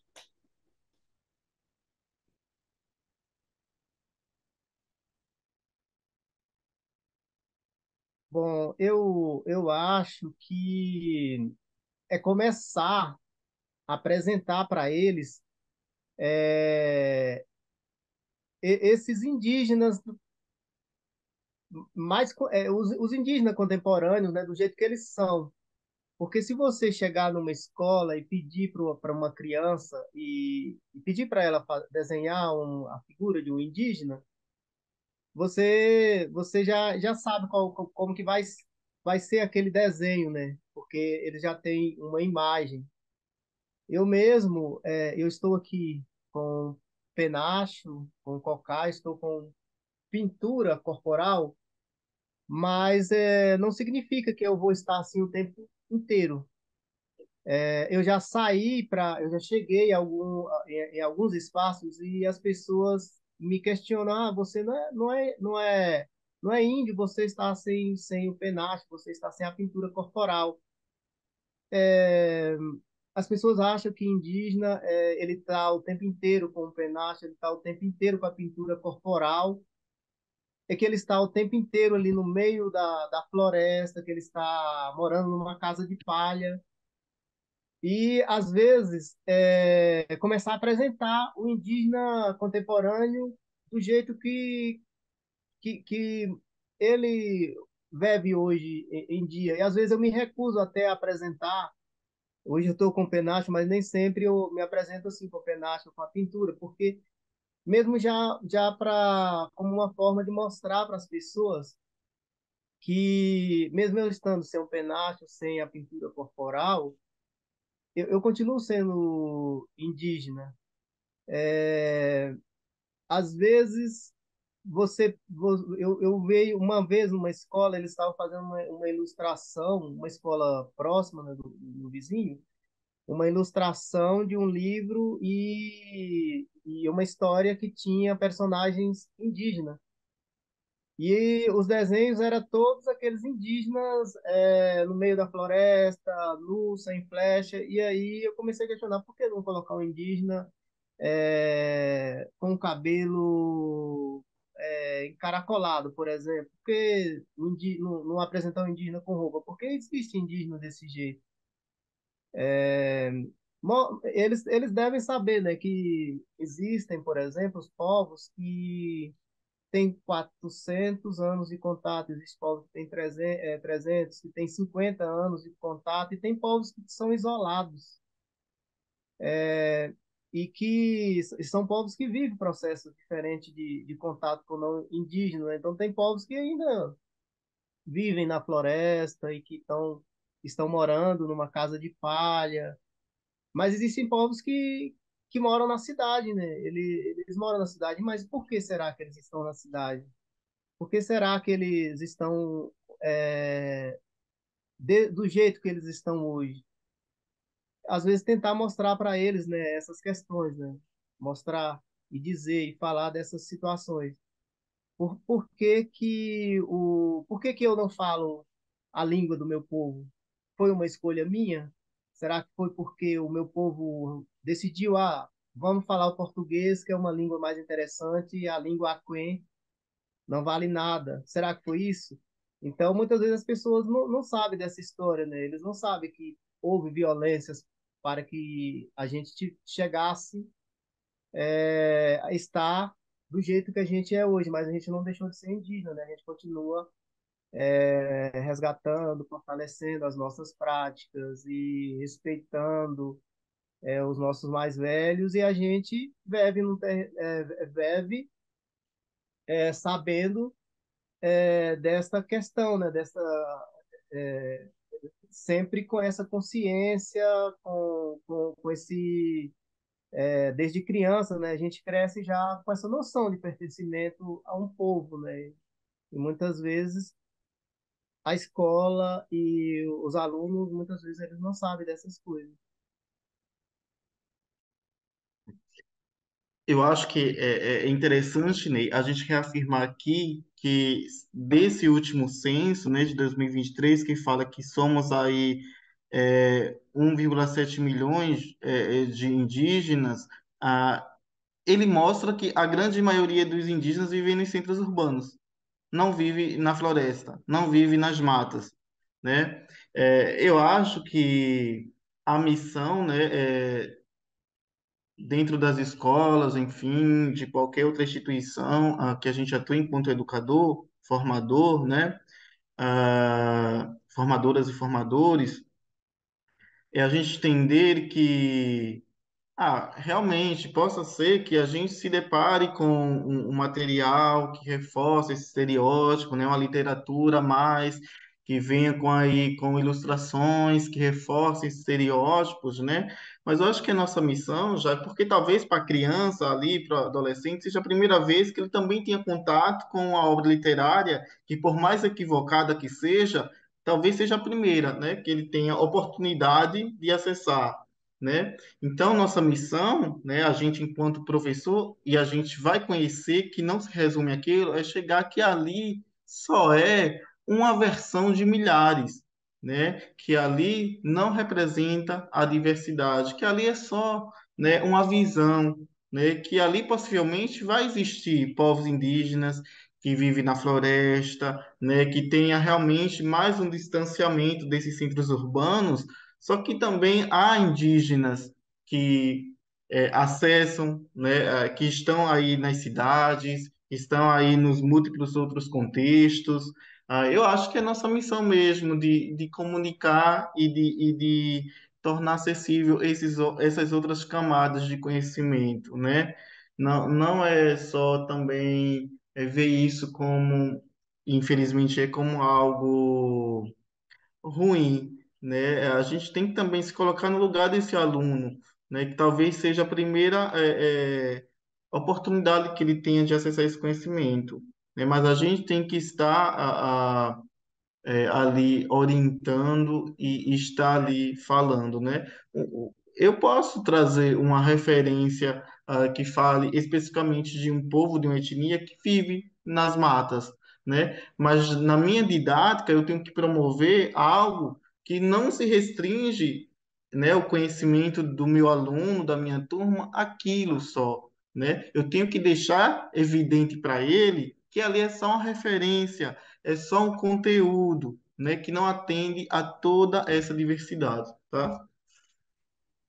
Perfeito. Outra pergunta é uma coisa mais pessoal para cada um de vocês. Carolina pede para vocês falarem um pouco mais. Ney, da cerâmica que ele produz, e Isiel sobre as performances.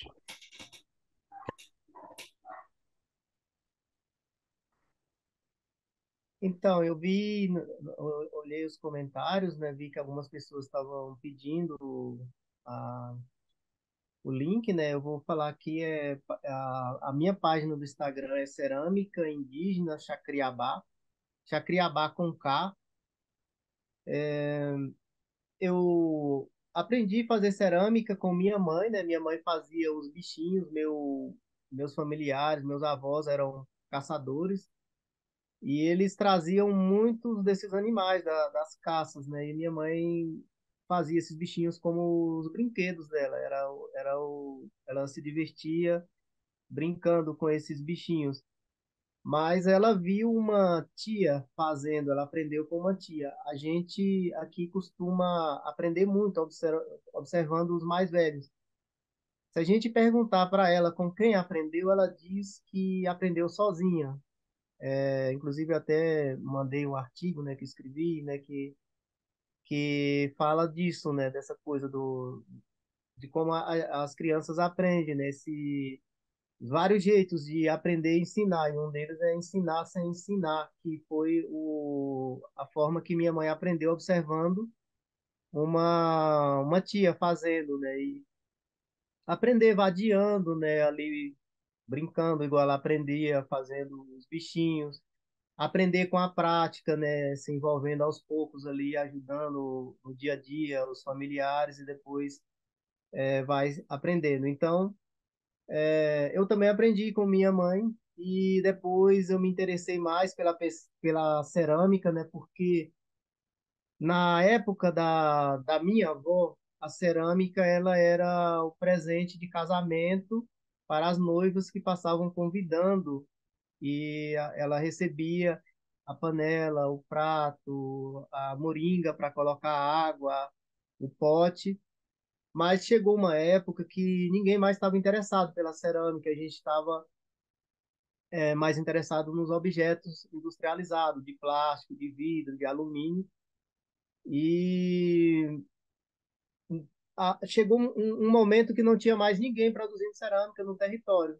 E aí a minha mãe fazia os bichinhos, mas já não queimavam as peças. E eu fui conversar com as pessoas mais velhas e aprender com elas as técnicas de fazer cerâmica. Então eu sou o único homem aqui do meu povo, né, que faz cerâmica, né, mas tem um grupo de mulheres que faz.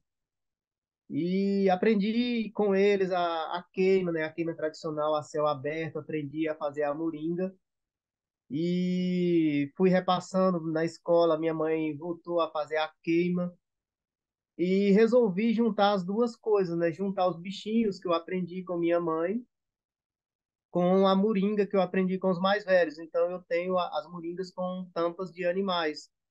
Quem teve a oportunidade de ver alguns dos textos, né, provavelmente deve ter visto algumas dessas imagens, né? Mas no Instagram tem também que são as moringas com tampas dos animais do cerrado, dos animais do nosso cerrado. E isso foi uma estratégia, né, que eu pensei em colocar esses bichos que eu aprendi com minha mãe como tampa das moringas para trazer, chamar de volta a atenção das pessoas para as moringas, né? E funcionou. Então, hoje, muita gente voltou a fazer a cerâmica, não só a moringa, mas outros objetos. E não só as pessoas do território, mas pessoas de fora do território passaram a se interessar pela nossa cerâmica. É isso, assim, só para resumir, mas a história é bem longa, né? Só para ter uma ideia, assim, de por que que eu faço as moringas, assim, com tampas de animais. Eu sou o único que faço esse tipo de moringa, né, aqui no meu povo, mas eu tenho tentado nas aulas, né, nas oficinas, ensinar para os alunos fazer isso. Eu sou professor de arte, né? Imagina o professor de arte numa aula de 50 minutos ensinar a fazer cerâmica, né? Então, a escola é indígena, mas a grade curricular muitas vezes ela vem com umas barreiras, né, que acaba impedindo.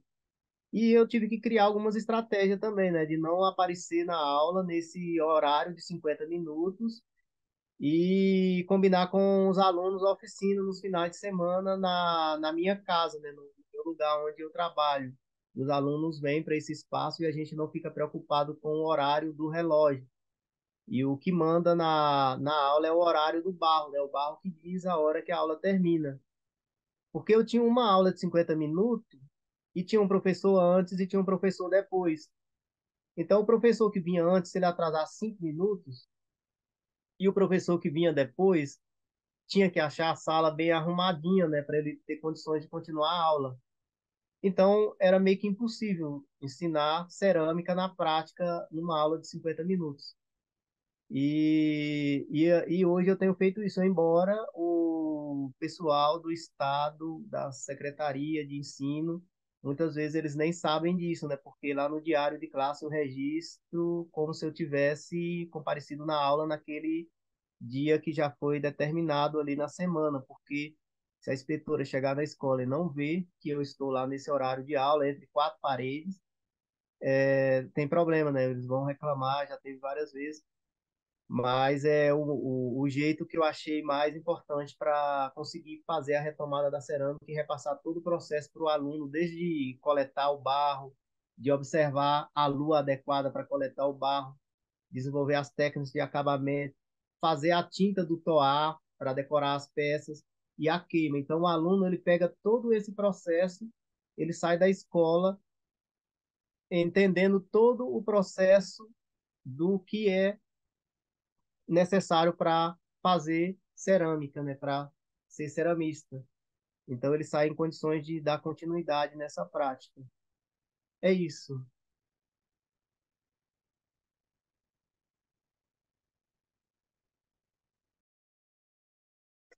Bem, falando um pouco, acho que do meu trabalho enquanto performer, eu acho que a performance ela surgiu muito aí dentro dos meus anos iniciais, né, da universidade, de cursar, de quando eu estava cursando artes visuais na Federal de Pernambuco, né? Eu acho que a performance surge para mim com uma linguagem, eu acho que é acessível, uma linguagem acessível. Por quê? Porque é acessível e de resistência de autoafirmação da minha identidade enquanto indígena. Primeiro que quando eu entrei, né, no curso de artes visuais, eu fui questionado de todas as formas possíveis e vítimas de racismo, né? Essa identidade colocada à prova, né? De que eu não era indígena porque eu não parecia, enfim, eu parecia latino, eu parecia indiano, eu parecia um pinguim, tudo menos ser indígena, né?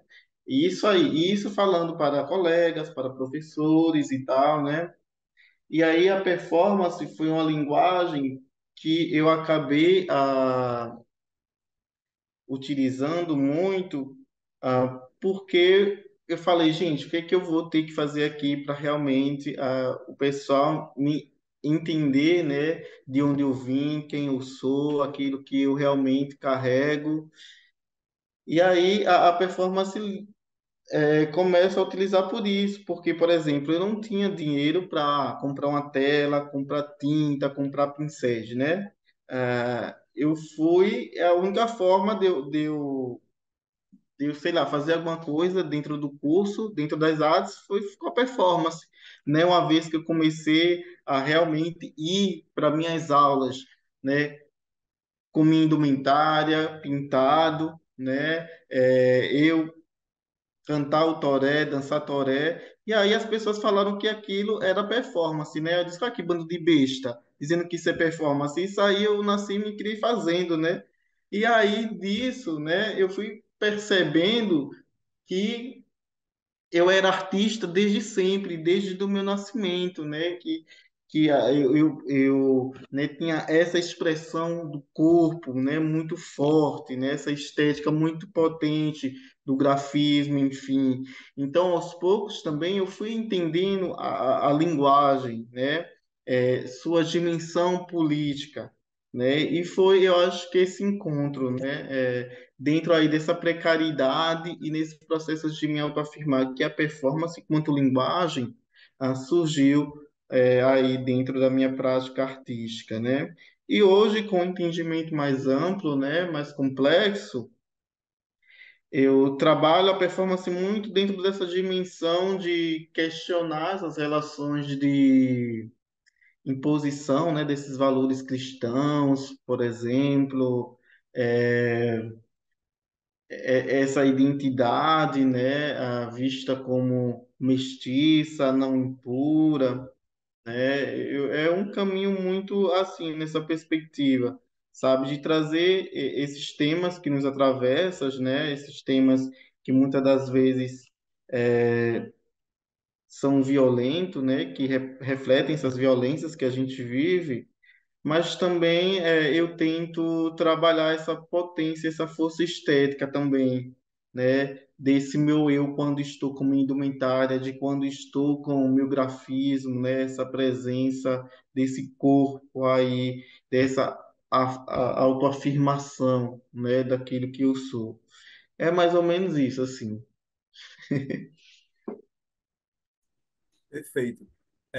Tem muitas perguntas, mas é isso. Pela hora não vai dar para todas serem respondidas, né? Igor Carneiro, ele é bolsista pesquisador aqui na oficina Francisco Brenan, do projeto do Antropoceno. E aí ele está acompanhando esse módulo, né, como uma atividade do projeto. E aí ele fala o seguinte: mestre Ulisses Tabajara é um mestre de coco da cidade de Tabajara, no município de Olinda, pertencente da etnia de mesmo nome.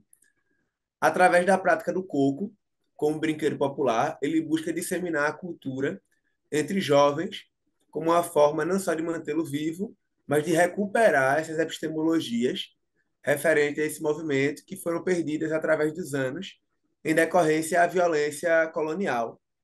E aí, baseado nisso, há alguma prática cultural específica que vocês buscam recuperar ou preservar através dos seus respectivos trabalhos? Acho que Ney respondeu de certa forma, né, com a cerâmica, mas acho interessante vocês falarem um pouco disso, sobre esse processo de retomada e salvaguarda da cultura como um movimento pedagógico mesmo, né?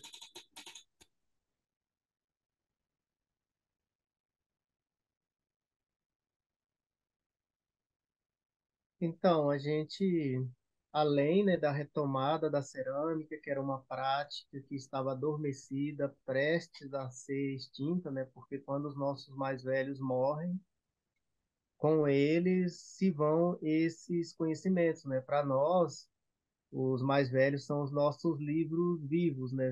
São eles que a gente procura para aprender e transmitir, repassar para os jovens esse conhecimento que eles têm. A gente tem trabalhado também as plantas medicinais, nós temos as parteiras que hoje em dia, né, já estão praticamente, né, paradas, né, porque tem toda uma questão até mesmo de ameaça, né, de medo de acontecer alguma coisa, né, de morrer uma criança ou uma mulher e elas responderem por isso, né? E a gente traz essas pessoas para o espaço da escola, a gente vai na floresta com os alunos e aprende com elas a reconhecer as plantas e saber para cada, cada planta, né, o que ela cura e esse incentivo mesmo, né, de em vez de procurar um posto, né, talvez para curar uma simples gripe, né, a gente toma primeiro um remédio natural, né, procura essas plantas medicinais e se não resolver, né, aí sim procurar o médico, né? A própria pintura corporal, né, que ela foi proibida por muito tempo e as pessoas tinham um certo receio de usar porque sofria ameaças, né? A gente buscou isso também junto com os mais velhos e trouxe, né, para dentro do espaço da escola. Então, são várias as práticas tradicionais, essas práticas ancestrais que estavam adormecidas, mas que estavam guardadas na memória dos nossos mais velhos, né? Principalmente com a implantação das escolas indígenas, a gente tem buscado esses mais velhos, aprendido com eles e repassado para as crianças.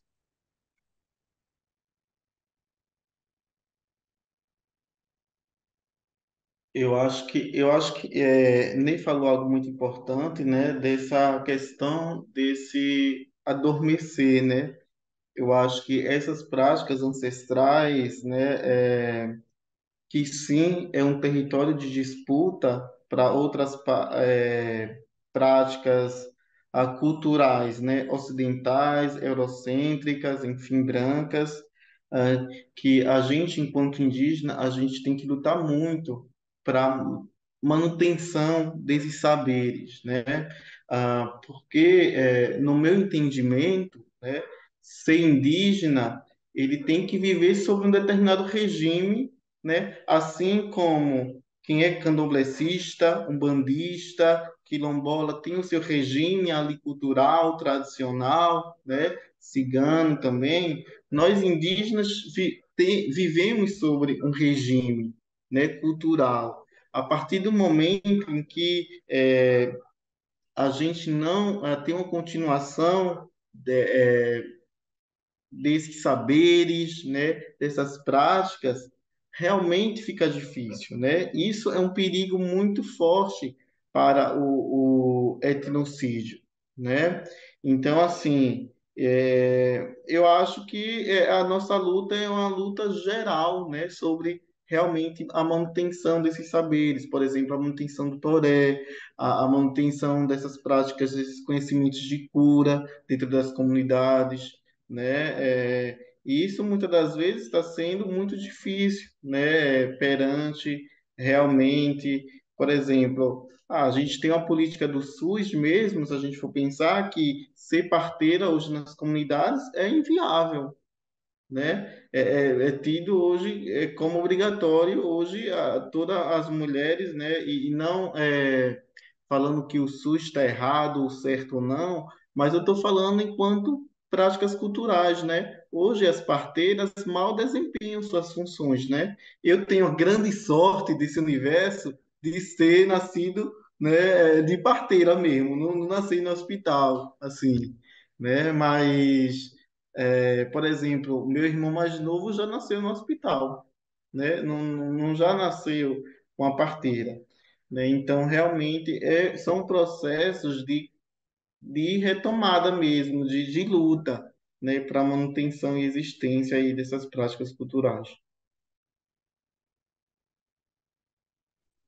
E tem também, né, as questões das religiões, né, que estão chegando dentro das aldeias, né, dentro das terras indígenas, e proibido até mesmo que as pessoas, né, usem o genipapo, né, que faça as pinturas corporais, porque para algumas religiões, né, isso são práticas diabólicas, né, e que a gente, como professor de cultura na escola, tem enfrentado algumas dificuldades, porque o aluno diz que não vai fazer a pintura corporal ou não vai participar de um ritual, de um toré, ou cantar um canto do nosso povo, porque o pastor avisou que não pode, né? Que isso não é uma prática bem-vinda. E tudo isso vem contribuindo para enfraquecer cada vez mais as nossas práticas.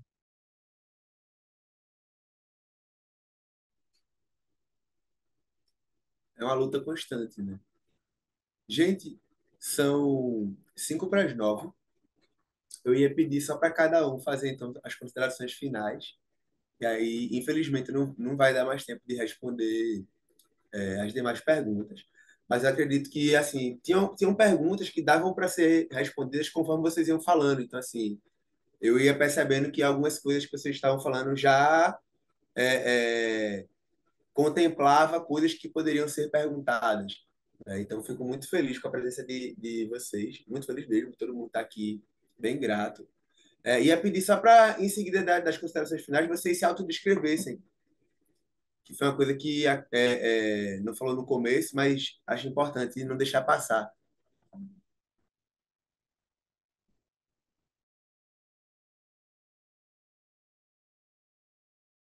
Vai, Ney, vai, Ney. Aqui a gente tem essa pausa, né?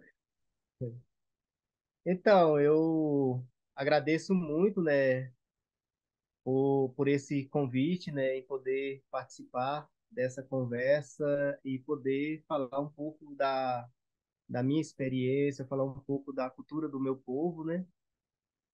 Peço desculpa por alguma coisa, né, porque na correria talvez não me preparei bem para essa fala, posso ter cometido algum equívoco ou usado alguma expressão e às vezes falando aqui meio que rápido por conta do tempo, né? Sempre acontece isso.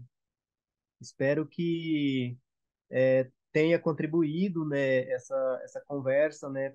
Com todos, né? Eu gostei muito aqui de ouvir o parente, né? Gostei muito de ouvir aqui também a curiosidade, né? As perguntas do pessoal. Eu agradeço o Henrique e a equipe deles que promoveram esse encontro, né? Então vou fazer a minha descrição, né? Eu sou o Ney Chacriabá, né? Eu estou usando o penacho. As pessoas também chamam de cocá. Ele é feito de pena branca, né? Pena de pato e na parte central, né? Mais no meio, ele tem umas penas azuis, né? E outras mais esverdeadas de arara. Estou usando um colar e estou usando uma camisa branca com alguns grafismos, né, da nossa pintura corporal. Acho que isso, né? Não sou muito bom para me descrever, mas acho que isso.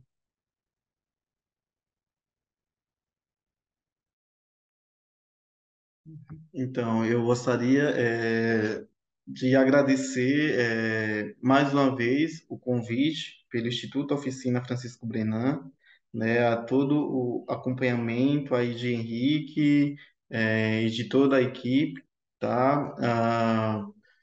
A presença do parente Neixa Criabá, gostaria de agradecer profundamente a participação e presença de cada um de vocês aqui, né, nesse encontro. Ah, e dizer que eu fico muito feliz com momentos como esse, e principalmente de ver instituições, ações institucionais, né, principalmente de museus, que eu acho que para mim é uma das grandes instituições aí que tem alicerces coloniais de fato, né, tentando aí sinalizar processos de desconstrução, né, anunciações de desconstrução dessas abordagens e ações coloniais, né, lutando aí contra uma perspectiva realmente decolonial, não se respaldando apenas de ser o politicamente correto, mas realmente tendo práticas que realmente sinaliza todo esse querer e essa vontade de estabelecer outros caminhos e paisagens possíveis, tá? Eu acho que a minha presença de Ney aqui, assim como essa ação, né, com os professores e formadores, já se torna evidente esse fazer, esse pensamento do Instituto Oficina Francisco Brenan, né? Assim como ah, as pessoas que gerem isso, né? Principalmente, né? Toda a equipe educativa, a todos os coordenadores, enfim, e diretores que acho que fazem isso realmente acontecer dentro da instituição, né? É isso, a minha descrição, eu sou Zé Carapotó, enfim, eu estou com o cabelo cortado normal, um pouco com barba, vestido com uma camisa azul, né? Eu estou na minha cozinha aqui de casa, um plano de fundo dá para ver uma parede um pouco creme assim, ah, o roteador da minha internet e um objeto que tem uns temperinhos e tal. É isso. Agradecer a presença de vocês. Vê só, hoje aqui é um dia de semana, né? Todo mundo cansado, todo mundo trabalhou, mas tem mais de 100 pessoas, né? Mais de 130 pessoas ainda acompanhando, 9 horas da noite. A gente sabe que, enfim, é uma carga horária que vem gente que está chegando em casa cansado do trabalho, emenda às vezes trabalho com estudo, e aí agora ainda o curso de extensão, mas o pessoal está aqui firme. Então, só agradecer a todo mundo que ficou até o fim. Avisar que depois de amanhã tem o nosso encontro do último módulo 2, que é com o querido Marcelo Anassé, né, da etnia Anassé, e que fica lá no Ceará, né? Ele vai estar representando a escola Espaço Indígena Anassé Joaquim da Rocha Franco, vai falar um pouco da sua experiência como educador, como responsável por essa instituição pedagógica indígena lá do Ceará. Então, quinta-feira, dia 31, tem a nossa live de experiência com o Marcelo Anassé. Queria agradecer, em nome da diretoria da oficina, né, o diretor Marcos Batista, Ingrid Mello, o Instituto de Arte Contemporânea, a Pró-Reitoria de Extensão e Cultura da UFPE, que é através a figura do diretor Thales Colatino de Barros, que é esse parceiro, né, a toda a equipe de educação, a gerência de educação e pesquisa da oficina Francisco Brenan, em nome da gerente Ariana Nuala. Né? Então, até quinta-feira, espero vocês, vai ser bem enriquecedor, e um beijo para todas, todos e todos. Boa noite, bom descanso, durmam bem e até mais.